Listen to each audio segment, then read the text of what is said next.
Salut. Oui, je sais, ça fait quelques semaines qu'on s'est pas vu, voire des mois, de très longs mois, mais tout va bien. Maintenant, je suis de retour plus motivé que jamais pour parler de ce que j'aime toujours autant, les animés et la japanimation. Bref, si vous kiffez toujours autant mon contenu, likez et partagez cette vidéo, ça m'aide, ça me motive encore plus à produire plus de contenu. Donc si vous voulez m'aider, abonnez-vous, c'est gratuit et ça fait monter la chaîne. Bref, que des bisous et sur ce, je vous souhaite une bonne vidéo.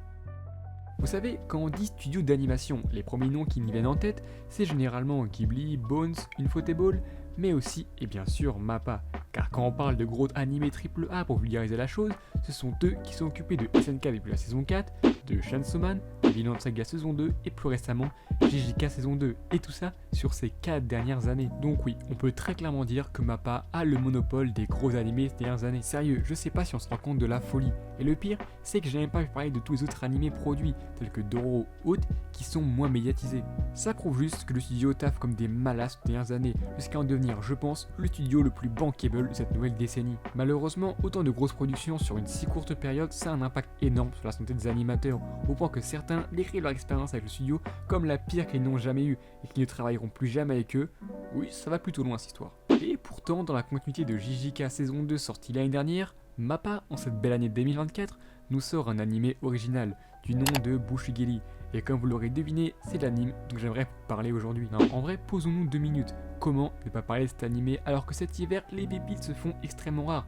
D'ailleurs, heureusement que The Danger in My Hair saison 2 et Yurose saison 2 sont là, car sinon c'est le néant pour moi, je ne regarde absolument rien, je me fais chier. Bref, comme je l'ai dit, Bushigiri, anime original de MAPPA sorti en ce début d'année, est une œuvre colorée et déjantée, il n'y a pas d'autre terme, où l'on y suit les mésaventures de Harajin Tomoboshi, qui intègre un nouveau lycée rempli de raquettes ressorties de bornes d'arcade. Non mais putain, matez-moi, c'est dégaine.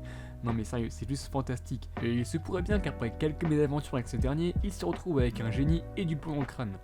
Oui, ce scénario vous a un problème. Bref, vous l'aurez compris, on a une dynamique très classique de ce côté-là, avec un esprit dans le corps du héros, les deux peuvent interagir ensemble, ce dernier l'aide pendant les fights, bref, c'est super classique de ce côté-là. Mais par contre, en termes d'amusement, l'animé, c'est pépite. Déjà, je le répète, mais l'anime, visuellement, c'est vraiment pas déplaisant. Très coloré, à la limite d'excentrique par le moment, mais franchement, ça me déplaît pas du tout. Mais évidemment, ce que j'aime le plus, et vous commencez à me connaître, ce sont ces chara-design juste géniaux.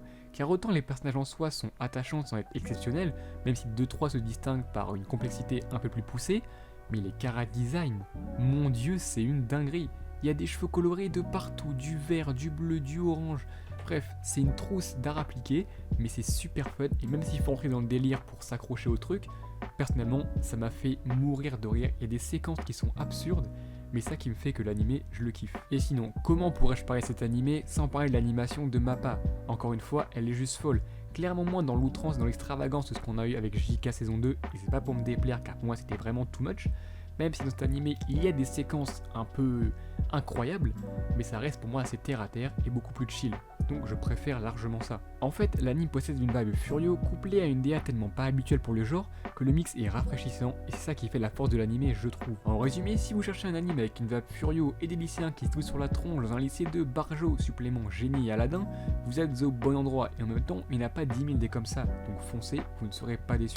Et ben on dirait bien que c'est une fin de vidéo les amis, j'espère qu'elle vous aura plu. Si c'est le cas, faites-le moi savoir en mettant un commentaire ou un like, ça fait toujours très plaisir. Abonnez-vous pour ne rien manquer car cette année j'espère avoir enfin un beau rythme pour la première fois depuis 2 ans et bombarder au moins 1-2 vidéos par mois, ça serait l'objectif cette année. Donc en tout cas abonnez-vous pour ne rien manquer car cette année je vais faire tout mon possible pour que ce soit une bonne année pour la chaîne et pour vous.